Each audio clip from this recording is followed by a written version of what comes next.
I want to share with you a really interesting situation that happened after my last video.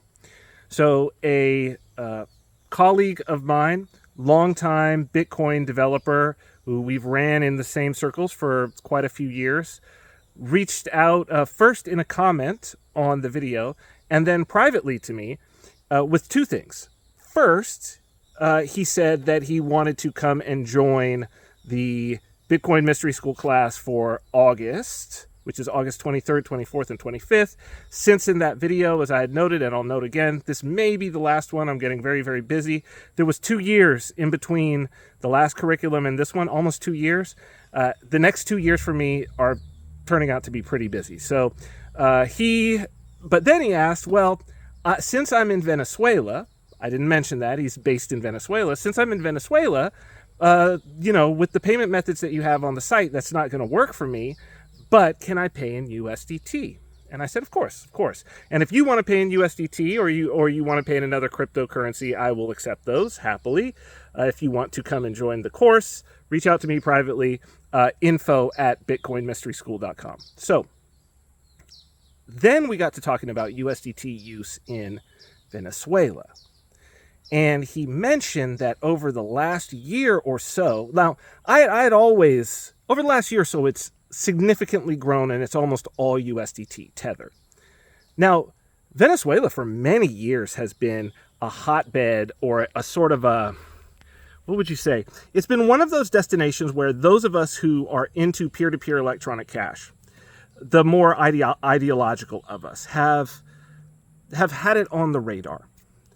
Even so much so that, back in maybe 2018, 2019, our company Cointext, I had just bought the domain name -text, and there was a group out of Venezuela that were trying to do something like what we were doing. Since we were not in Venezuela, we were not able to put Cointext in Venezuela, and so I just transferred the domain name to them, and they used it, to try to support. And there have been people there, but the thing was, a lot of people were using Bitcoin or Bitcoin Cash, Dash, Litecoin. A lot of it seemed like a grift. There was a lot of things going on where it seemed like it was a little bit of a grift. And what we were noticing was, it was because of the volatility, it was very hard to use in commerce. And so we knew that it was going to be stable coins. And we knew that from probably about, I mean the people in my general circle of developers and proponents and entrepreneurs, from probably about late 2019. This was the consensus of everybody. And we started doing all of our development with stablecoins. Well, it has all moved over to USDT in Venezuela. So I asked this colleague of mine, shout out to him, I asked him, well, what would you say is the percentage of stores around you? Because he sent me a little photo. He's like, I'm at the store right now. See here, they've got the QR code here. They'll take USDT. I said, what's the percentage of stores like in your area? If you walk into a store, what's the probability that they'll have one of these QR codes? He said 50%. 50% adoption. It's hard to really describe how high that is. And then, so this is USDT straight transfer, but not straight. He said everybody's using Binance account to Binance account. They're using Binance as a layer 2 because what's the problem with USDT in commerce? If you do it peer-to-peer over Ethereum or even one of the other networks, fees and friction. Fees are always high on Ethereum, but even if you're on one of the other quote-unquote layer 2s for Ethereum, you still have the friction of having to have two tokens. You have to have the USDT and you have to have the native token. Anybody who's used MetaMask to do anything knows that this is the deal. If you're doing it on Ethereum, you got to have some ETH also as gas. But if you use Binance, no gas. And he said, yeah, that's free actually. Binance address to Binance address, or Binance account to Binance account, that's free. And of course it's free because Binance is like acting like a bank. They're the ones holding on to it. It's not moving on Binance. It's just numbers that are moving in their own centralized ledger. And then he said, in order to go out to bolivars, there is a robust peer-to-peer market, also facilitated by Binance. They've got the P2P market that's basically a matchmaker system. These have been around for a long time. Another shout out, Ray Youssef, started packs full. Now he's got no ones. And he's been doing this in Africa more than anybody, right? I love raise a homie. You know, I love when we get the opportunity to get on. End up on these long multi-hour phone calls because we're just so ideologically aligned on this thing. And now seeing that happening in Venezuela, a lot of things are starting to click with me about like why this is so valuable to what you would call the global South, emerging economies. But even more importantly, when you take into consideration that's such high adoption, and that from what I understand from this conversation that we had, it's just basically assumed in Venezuela that the elites within the Venezuelan regime are also using USDT.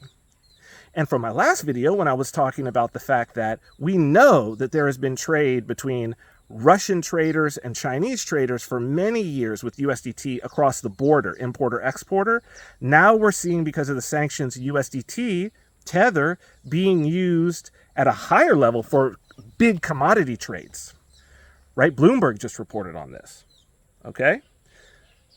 So what does that potentially mean in Venezuela, right? Venezuela is a massive oil producer and exporter. Okay? So if the regime is happy to accept USDT because they can pay each other in it, because you can go down to the store. My buddy was saying, oh, he knows somebody who just bought a car all in USDT. No problem. The car dealership took it. So I'm sure you could pay your rent. And if there's a robust enough liquidity, right, peer-to-peer, you can transfer it for bolivars for the things that you need. I'm sure a lot of people are holding USDT. And he also mentioned that this has stabilized what was otherwise a very volatile and overpriced black market for paper US dollars, which I know has existed for a decade over there. Right, that it's basically taken the price to a much more reasonable exchange rate, and it's equaled out the exchange rate on the street of bolivars for USDT. So we've got the dollarization happening there. So now what? If we see Tether start to be used for commodity trades, and if Venezuela, a major oil producer, is willing to accept Tether for their trades because the regime there, right, the government there, can actually pay vendors in it, it would be a reasonable thing. Pay their employees in it would be a reasonable thing. Pay their supporters in it, reasonable thing. And if this is already happening between Russian and Chinese firms, like we know, and Venezuela is attaching itself to the whole BRICS thing, and then you've got Iran on the other side, and this is shaping up to be something super interesting. As I said, go back in my videos. 2 years ago, I said World War III is in full swing, and it's a currency war. That's the title of the video 2 years ago. Now it's starting to shape out. He mentioned to me that it's only been really in the last year that this adoption that got it from maybe like 25% to 50%, and it's all USDT, and they're all using Binance, and they're all using this P2P exchange market that Binance is facilitating. Right, so we've got these massive players, and then you wonder, why was the US so intent on throwing CZ, Cheng Zenpeng, CZ, throwing him in federal prison, where I think he might be still, and giving him a massive fine. CEO of Binance. There's a lot of things going on. I had no idea. And I'm in crypto, and I had no idea this was the case in Venezuela. There's a lot more going on than we know. And this is one of the great things about having a community like Bitcoin Mystery School, right? So this colleague of mine, if you are a Bitcoin Mystery School member, today you were seeing the whole conversation about this, and it's still going on in the group. Why don't you jump in now? There's under 10 seats left in the class. There's only 30 people per class.